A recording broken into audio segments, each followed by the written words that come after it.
કાળો પુરુષ અને રૂપાળી કન્યા એ તો રાધા કૃષ્ણની જોડ છે, પણ રૂપાળો પુરુષ અને કાળી કન્યા રોજની માથાકૂટ છે, રોજની માથાકૂટ થાય.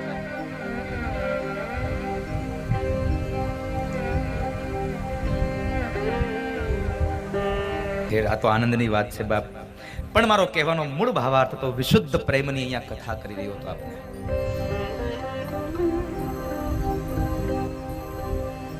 જ્યાં સ્વાર્થ નથી ત્યાં પ્રેમ છે સાહેબ. કોઈ પણ જાતની અપેક્ષાઓ ન રાખો પ્રેમમાં, અને પ્રેમ કરવાની ઈચ્છા થાય તો માત્ર એકમાત્ર પાત્ર છે કૃષ્ણ, એ ભગવાન. ભગવાનના નામથી પ્રેમ કરો, ત્યાંથી તમને કંઈક બદલામાં કંઈક મળશે, ત્યાંથી તમને કંઈક મળશે. અને પેલી વાત તો એ છે કે તમારે જો કોઈનો પ્રેમ જોઈએ છે ને તો પ્રેમ આપતા પણ શીખો. પણ અત્યારે થયું છે એવું, બધાને માન અને સન્માન જોઈએ છે, પણ આપણે કોઈને માન અને સન્માન આપવા નથી. આ તો પેલા જેવું છે કે એક હાથે તમારે દેવાનું છે તો એક હાથથી તમારે લેવાનું છે. તમે જેટલું માન અને સન્માન આપશો એટલું જ માન અને સન્માન તમને મળશે. સીધી વાત છે. વિશુદ્ધ પ્રેમની ઝાંખીમાં રાધાજીએ પ્રશ્ન કર્યો છે, કનૈયા મને એ કહે કે તારા ઘરના બધા વ્યક્તિઓ રૂપાળા છે અને આ તું એકલો જ કાળો કેમ થયો? રાધાએ પ્રશ્ન કર્યો ભગવાન. કનૈયા નંદ બાબા ગોરા છે, પેલી યશોદા ગોરી છે, અરે તારો મોટો ભાઈ દાવ બલરામ પણ ગોરો છે અને તું એકલો કાળો થયો, શા માટે તું કાળો થયો? ભગવાને બહુ સુંદર જવાબ આપ્યો છે. રાધા સાંભળ, હું કેમ કાળો થયો. ગોપીજનો ના નયનો માં વાસ છે, ગોપીજનો નયનો વાસ છે, ગોપીજનો ના નયનો માં વાસ છે, ગોપીજનો નયનો લાગ્યો છે કાજળનો ડાઘ, રાધાય મેં મથયા કાળા. લાગ્યો છે કાજળનો ડાઘ, રાધા મેં મથયા કાળા. રાધાજી પૂછે છે વાત, કૃષ્ણ તમે કેમ થયા કાળા? રાધાજી પૂછે છે વાત, કૃષ્ણ તમે કેમ થયા કાળા? રાધાજીએ પ્રશ્ન કર્યો, કનૈયા તું એક કાળો થયો? અરે હા રાધા, જવા દે ને. થોડી વાર થઈને રાધિકાએ એક વાત કરી, કનૈયા ચાલને હવે રાસ રમાડને, હવે બહુ ઈચ્છા થઈ છે રાસ રમવાની. આ રાસ પંચાધ્યાયની કથા આવે છે, અને આ રાસ પંચાધ્યાયની કથા એટલે એક સ્ત્રી અને એક પુરુષનો રાસ ના. મહાપુરુષો કહે છે કે આ સ્ત્રી અને પુરુષ વચ્ચેનો રાસ નહીં, આ તો જીવ અને ઈશ્વર વચ્ચેનો મહારાસ છે. અને મેં ગઈકાલે પણ કહ્યું હતું, અને આજ ફરી વાર તમને એક વાતની નોંધ કરાવું કે ભગવાન એમ કહે છે કે જે માણસ મારા આ મહારાસમાં એક ચક્કર લગાવે ને એને 84 લાખના ચક્કરમાંથી મુક્તિ આપી દઉં. મારા એક મહારાસમાં ચક્કર લગાવે,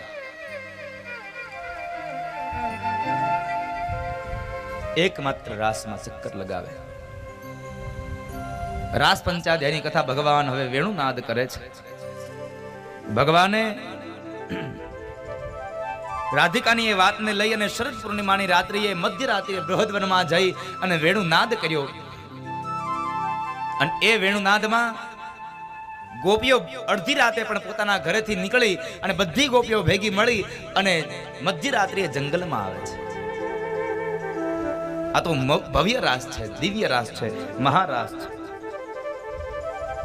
એ મહારાસ માટે તમામ ગોપીઓ જ્યાં બૃહદવનમાં આવે છે અને આવતાની સાથે ભગવાન કૃષ્ણએ એ શરદ પૂર્ણિમાની મધ્યરાત્રિએ આ જંગલની અંદર બૃહદવનમાં દરેક ગોપીઓનું સ્વાગત કર્યું અને ભગવાન કૃષ્ણ બોલ્યા. ભગવાન વેદવ્યાસ લખે છે, સ્વાગતમ વો મહાભાગા પ્રિયમ કિમ કરવાણિ વા વ્રતસ્યાનામયં કશ્ચિદ વૃતાગમન કારણમ.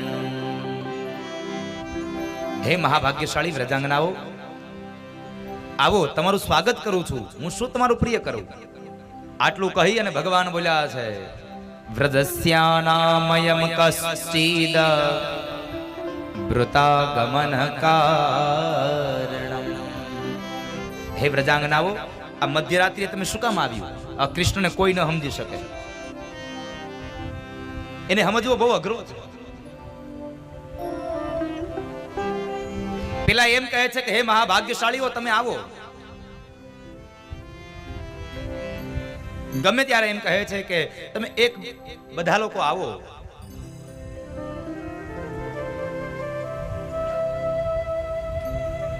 હું તમારું સ્વાગત કરું. સ્વાગતમ વો મહાભાગા પ્રિયમ કિમ કરવાણી વા. સ્વાગત કર્યા પછી એમ કહે છે હું તમારું શું પ્રિય કરું? અને આટલું બોલ્યા પછી પણ ભગવાન એમ કહે છે કે તમે અહીંયા આવ્યું હું કામ અત્યારે? હવે આને કોઈ સમજી શકે? આનું હંમેશા કહેતો રહું સાહેબ, કૃષ્ણને સમજવો બહુ અઘરો છે. કારણ એ ક્યારે રૂપ બદલે એનું નક્કી નહીં. અને આમ પણ તમે જુઓ એના ફોટામાં, એ આમ આટી નાખીને જ ઊભો છે. આટી વાળો દેવ છે. જરૂર પડે તો બે હાથથી મોરલીને પણ ઉપાડે અને જરૂર પડે ને તો ડાબા હાથની ટચલી આંગળીના નખના ટેરવા ઉપર ઈ ગિરિરાજને પણ ધારણ કરે. સાહેબ, આ કૃષ્ણ છે. આને સમજવો બહુ અઘરો છે. જરૂર પડે તો સારથી પણ બને, રથ હકાવે, અને જરૂર પડે ને કે લાગે કે હવે દાદો ભીષ્મ હમણાં અર્જુનને મારી નાખશે એટલે રથમાંથી ઉતરી જાય અને પૈડું લઈ અને દાદા ભીષ્મને મારવા માટે દોડ્યો પણ જાય. આ કૃષ્ણ છે. આને સમજવો બહુ અઘરો છે.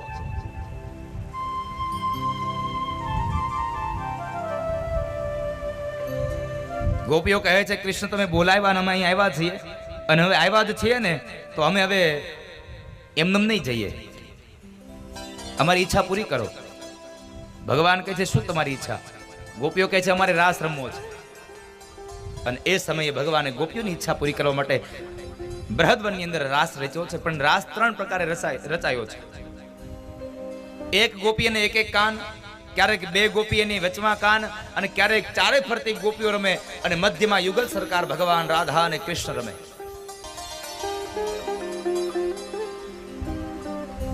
એવો મહારાસ રચાયો સાહેબ, દિવ્ય રાસ રચાયો. એક ગોપીની ઈચ્છા પૂરી કરવા માટે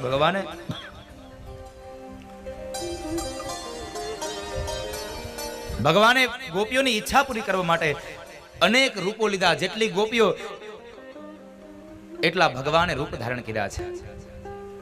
અને ઈ ગોપીઓ ભગવાનની હારે રાસ રમે છે. અને શું ભાન બોલી, કૃષ્ણ રમાડે છે રાસ, ગોપીઓ ઘેલી બની છે.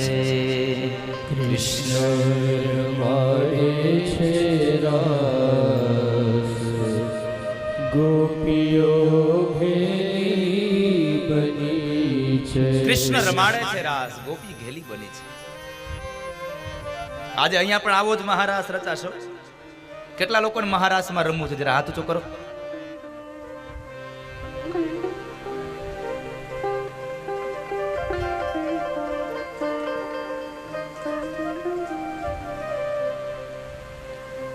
બપોરે રમાડજો આનો ઘડીક 15 મિનિટ. કથા પૂરી થાય ને પછી આ લોકો તમને રાસ રમાડશે. પણ બધા રમજો, આમ મોટું ચક્કર લગાવજો.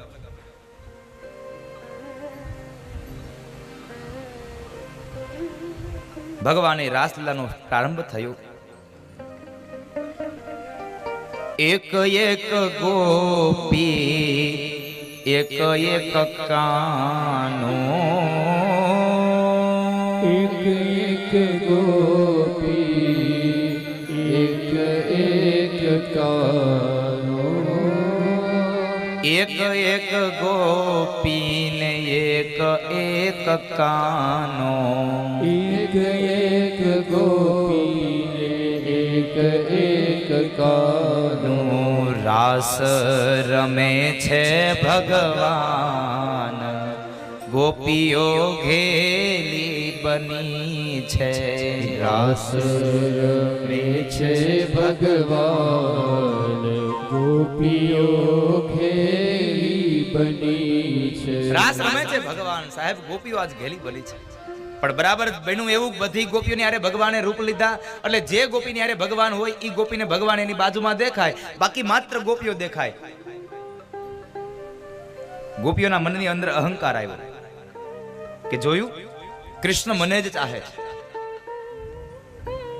કૃષ્ણ મને જ પ્રેમ કરે છે, મારી સાથે રેમો, બીજા કોઈ સાથે ન રેમો, કૃષ્ણ મારા વગર ન રહી શકે. આવું અહંકાર ગોપીઓમાં આવ્યો એટલે ભગવાન કહે છે ગોપીઓ અહંકારને તો દૂર કરવું જ પડશે, નહીં ચાલે. એટલે ભગવાન ગોપીઓની મધ્યમાંથી નીકળી રાધાજીને લઈને જતા રહ્યા છે. રાધિકાને લઈને ભગવાન ગયા અને એ બૃહદવનમાં ગોપીઓની મધ્યમાંથી ભગવાન નીકળી ગયા અને અંતે ગોપીઓ આકુળ વ્યાકુળ બની ગઈ છે. ગોપીઓ આકુળ વ્યાકુળ બની ગઈ, ચારે ઓર દિશાઓની જંગલની ઓર શોધે છે કનૈયા કનૈયા કનૈયા. કૃષ્ણને બોલાવે છે ગોપીઓ.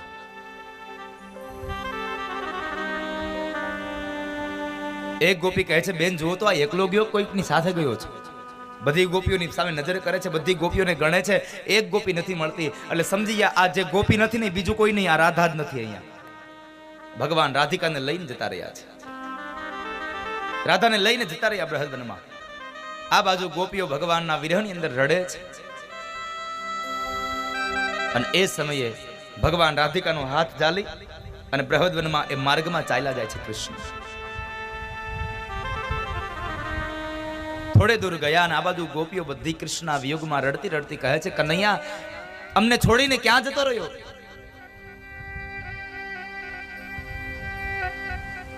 કનૈયા અમને છોડીને ક્યાં ગયો?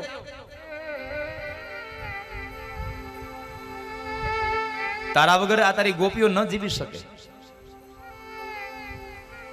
કૃષ્ણ તો રાધિકાની સાથે જાય છે. થોડે દૂર ચાલીને ગયા, રાધિકા થાકી ગયા છે. રાધાજી થાકી ગયા. રાધાજી કહે છે કનૈયા હવે મારા પગ દુખી ગયા, ચાલને બેસી જઈએ, થોડી વાર અહીંયા આપણે આરામ કરી લઈએ, વિશ્રામ કરીએ. ના રાધા, બેસવું નથી. અરે કનૈયા પણ મારા પગ દુખી ગયા છે, મારાથી નથી ચલાતું હવે. ચાલ ધીમે ધીમે ચાલીશું. ભગવાન રાધિકાનો હાથ ઝાલીને રાધિકાને ટેકો આપીને લઈ જાય છે. થોડે દૂર ગયા અને વળી પાછા રાધિકા થાકી ગયા. રાધાએ અંતે કહી દીધું કનૈયા હવે મારાથી નહીં ચલાય, તારે જવું હોય તો તું મને છોડીને જતો રહે, પણ હવે મારાથી નહીં ચલાય. રાધિકા બેસવા માટે તૈયાર થયા છે અને એ સમય ભગવાન કહે છે રાધા એક કામ કર, તારાથી નહીં ચલાય ને તો તું મારા ખભા ઉપર બેસ જા, પણ આપણે અહીંયા નથી બેસવું. ભગવાને રાધિકાને પોતાના ખભા ઉપર બેસાડ્યા. બન્યું એવું કે રાધિકાએ ડાબા હાથથી ભગવાનના માથાના વાળ પકડ્યા, જુલ્ફોને પકડ્યા અને જમણા હાથથી પેલી ડાળીઓને એક બાજુ કરે છે. વૃક્ષની ડાળીઓને એક બાજુ કરે છે. ધીમે ધીમે કૃષ્ણ ચાલ્યા જાય છે અને આ સમયે રાધિકાના મનમાં અહંકાર આવ્યો હવે કે જોયું બધી ગોપીઓને મૂકી અને કૃષ્ણ આવ્યા તો ખરા, પણ બધાની વચ્ચેથી લઈને નીકળી ગયા, મને લઈને નીકળ્યા. એટલું નહીં પણ મેં હાલવાની ના પાડી તો મને પોતાના ખભા ઉપર બેસાડી લીધી. આજ નક્કી થયું કૃષ્ણ મારા વગર ન રહી શકે. હવે ભગવાન કહે છે રાધા એક વાત કહું, તને મારા ખભા ઉપર બેસાડીને તો તારા શરીરનો મને વજન નથી લાગ્યો, પણ તારામાં હવે જે અહંકાર આવ્યો ને, અભિમાન આવ્યું ને, એ અભિમાનનો વજન મને લાગ્યો છે.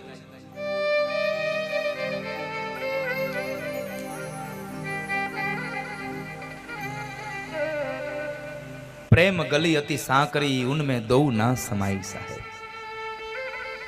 પ્રેમનો પત્તો બહુ સાંકડો છે. કાં તો એમાં પ્રેમ હોય અને કાં તો એમાં સ્વાર્થ હોય. બસ બેમાંથી એક જ વસ્તુ હોઈ શકે. બે વસ્તુ સાથે ન રહી શકે. અને બરાબર બન્યું એવું કે રાધિકાએ એક મોટી ડાળી આવી, ડાળીને જે પકડવા માટે આમ હાથ કર્યો અને પકડી ડાળીને દૂર કરવા જાય ત્યારે પેલા તો રાધિકા ડાળીને મૂકે ન મૂકે, કૃષ્ણ નીચેથી અદ્રશ્ય થયા અને રાધિકા બે હાથથી ડાળીને પકડી અને હવે જંગલમાં લટકી ગયા છે. રાધિકા પણ રડે છે, કનૈયા કનૈયા. વનમાં છોડીને ક્યાં જતો રહ્યો મને? રાધિકા પણ રડે છે, ગોપીઓ પણ રડતી રડતી જંગલની ચારેય દિશાઓમાં ભગવાન કૃષ્ણને શોધવા માટે નીકળે છે. એમાં બરાબર એક સ્ત્રીને કાને અવાજ પડ્યો, જુઓ તો બેન, સાંભળો તો, કોઈ ગોપી રડતી હોય, કોઈ સ્ત્રી રડે છે. જે દિશામાંથી અવાજ આવે બધી ગોપીઓ એકદમ દોડતા આવે છે. આવીને જ્યાં જોયું તો રાધા લટકે છે. એ રાધા, તું અહીંયા શું કરે છે?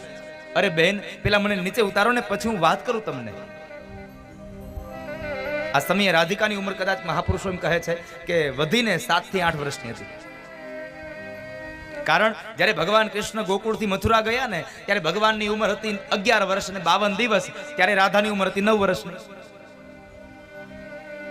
વિચાર તો કરો, 8 વર્ષની ઉંમરમાં કૃષ્ણએ શું પ્રેમ આપી દીધો લોકોને? 9 વર્ષની ઉંમરમાં કૃષ્ણએ શું પ્રેમ આપ્યો હશે?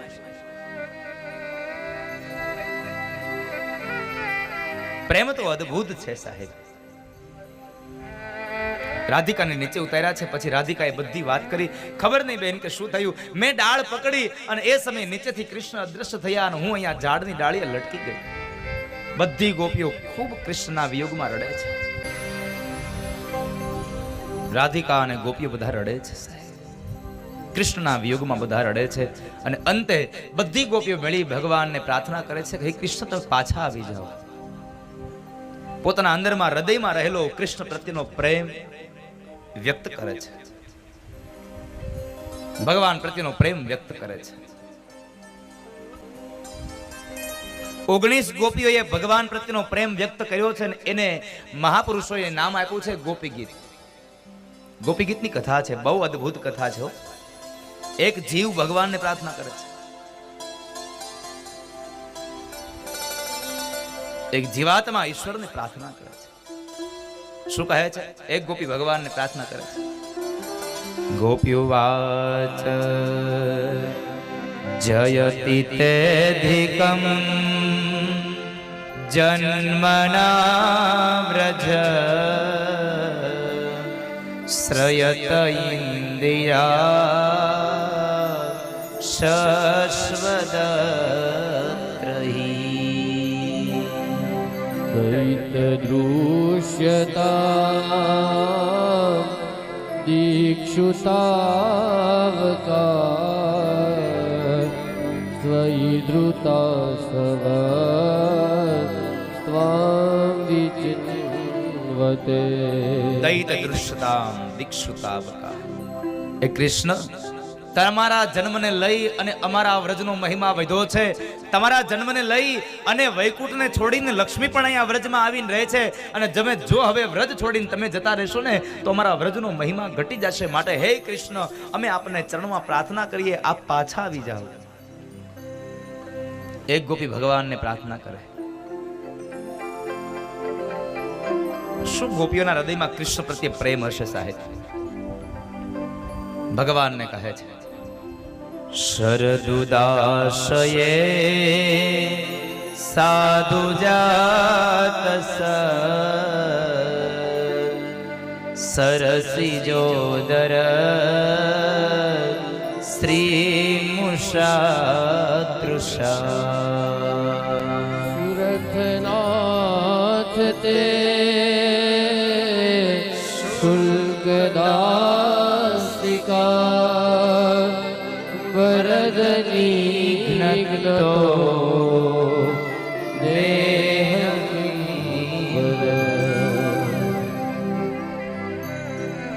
શરદુદાસયે સાધુ જાત. એક ગોપી ભગવાનને કહે છે, પ્રભુ અમે તમારા ચરણની દાસી બનીને રહીશું. તમે જેમ કહેશો ને એમ કરીશું. પણ અમે આપણા ચરણમાં પ્રાર્થના કરીએ, હે કૃષ્ણ પાછા આવી જાઓ. હવે તો 19 ગોપીઓએ ભગવાનને પ્રાર્થના કરી છે. એક ગોપી તો એમ કહે છે, પ્રભુ તમારે જો આમ અધ વચ્ચે છોડીને જવા હતા ને તો તમારે અમને કાલી નાગના વિષુપ્ત જળથી અમને બચાવવા નહોતા, અમને મરી જવા દેવાતા. શા માટે બચાવ્યા?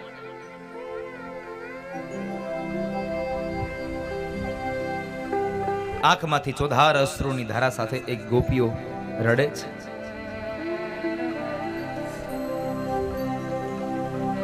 કૃષ્ણ, તમારી કથાને સાંભળ્યા પછી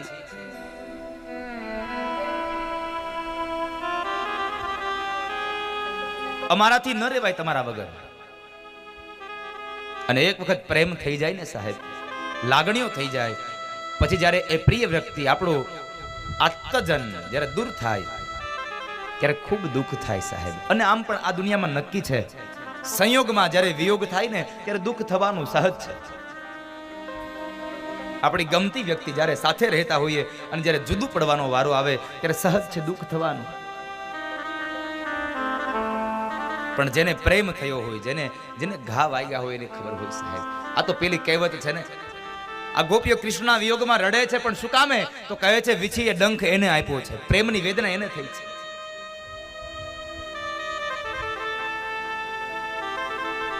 ક્યારેક ક્યારેક આપણે કોઈકની યાદ હોય તો આપણી આંખોમાંથી આમ અશ્રુની ધારા રોકી ન શકીએ. શા માટે? જ્યારે તમારી આંખમાંથી અશ્રુ વહે છે ને ત્યારે તમને એ વ્યક્તિ માટે માત્ર પ્રેમ છે, કોઈ પણ પ્રકારનો સ્વાર્થ નથી સાહેબ. આ યાદ રાખજો, માત્ર પ્રેમ છે. અને વિશુદ્ધ પ્રેમ થાય ને ત્યારે માણસની આંખો રડે છે.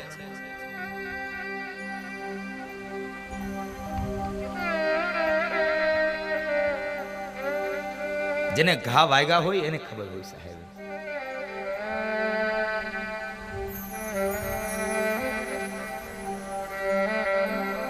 घायल की गत घायल जाने साहेब.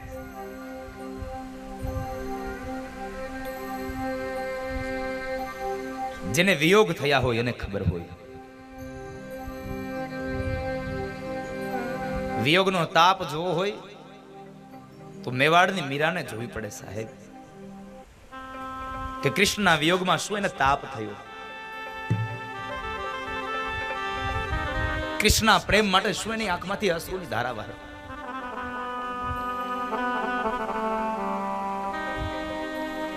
નજીક આવ્યા પછી દૂર થવાનો સમય થાય એટલે સહજ દુઃખ થાય. અહીંયા તો થોડું, આ દુનિયામાં તો થોડુંક દૂર રહેવામાં મજા છે. આ દુનિયામાં થોડું અંતર રાખવામાં મજા છે, બાકી બહુ વધારે નજીક આવ્યા ને પછી દુઃખ જ છે એમાં. એક સુફી સંતે બહુ સુંદર પંક્તિ લખી છે, સમીપ સંતાપ છે જા જા મજા છે દૂર રહેવામાં. સમીપ સંતાપ છે જા જા મજા છે દૂર રહેવામાં. સમીપ સંતાપ છે જા જા મજા છે દૂર રહેવામાં. જેટલા નજીક આવશો પછી દૂર થવાનો સમય આવશે ને એટલે અત્યંત વેદના થશે, અત્યંત દુઃખ થશે સાહેબ. મજા છે દૂર એક ઉદાહરણ આપ્યું છે કવિએ, પંક્તિમાં ગાયું છે, પણ હું આપને કહું કે એક પતંગી ઉડતું હોય ને ઘરમાં, તો એ દીવાનો પ્રકાશ હોય ને એ પ્રકાશના અંજવાળે એ ઘરમાં પતંગી ઉડતું હોય, પણ પતંગિયાના મનમાં એક કિરણો ચાલતા હોય, એક માત્ર વિચારો ચાલતા હોય કે લાવને આ દીવાની જ્યોતને હું પકડી લઉં. પણ એ પતંગિયાને ખબર નથી કે હું જો પકડવા જઈશ ને તો હું બળી જઈશ, મરી જઈશ.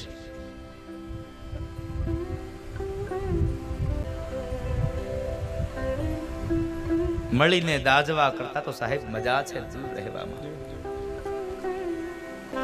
મળીને દાજવા કરતા મજા છે દૂર રહેવામાં. મળીને દાજવા. મિલનનું સુખ ઘડીક હોય છે સાહેબ, પણ પછી વિયોગનું દુઃખ બહુ હોય છે. મિલનનું સુખ ઘડીક વાર છે. જ્યારે મળીએ ત્યારે આનંદ હોય, પણ થોડી વાર મળવાનો આનંદ રહે, પણ પછી જ્યારે વિખૂટા પડવાનો સમય આવે ને ત્યારે દુઃખ અતિશય હોય છે. માટે પહેલેથી જ સમીપ સંતાપ છે, જા જા મજા છે, દૂર રહેવામાં.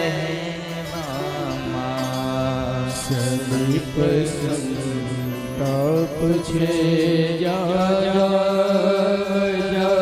છે, દૂર રહેવામાં. જેને વિયોગ થયો હોય એને ખબર હોય સાહેબ. જેને સપનાઓ જોયા હોય એને ખબર હોય કે સવાર થતા સપનાઓની કેવી યાદ હોય. જેને આખો દિવસ જેની યાદ રાખી હોય, આખો દિવસ જેને એને પોતાના ચહેરાની સામે, નજરની સામે રાખ્યા હોય, અને જ્યારે રાતના એના સપનાઓ આવે, નીંદર ના આવે સાહેબ. સૂફી સંતની એક બહુ મજાની ગઝલ છે. કટારી કાળ જેવાગી તમારી યાદ આવે છે, તમારી યાદ આવે છે. કટારી કાળ જેવાગી તમારી યાદ આવે છે, તમારી યાદ આવે છે. રહું છું રાત ભર જાગી તમારી યાદ આવે છે, તમારી યાદ આવે છે.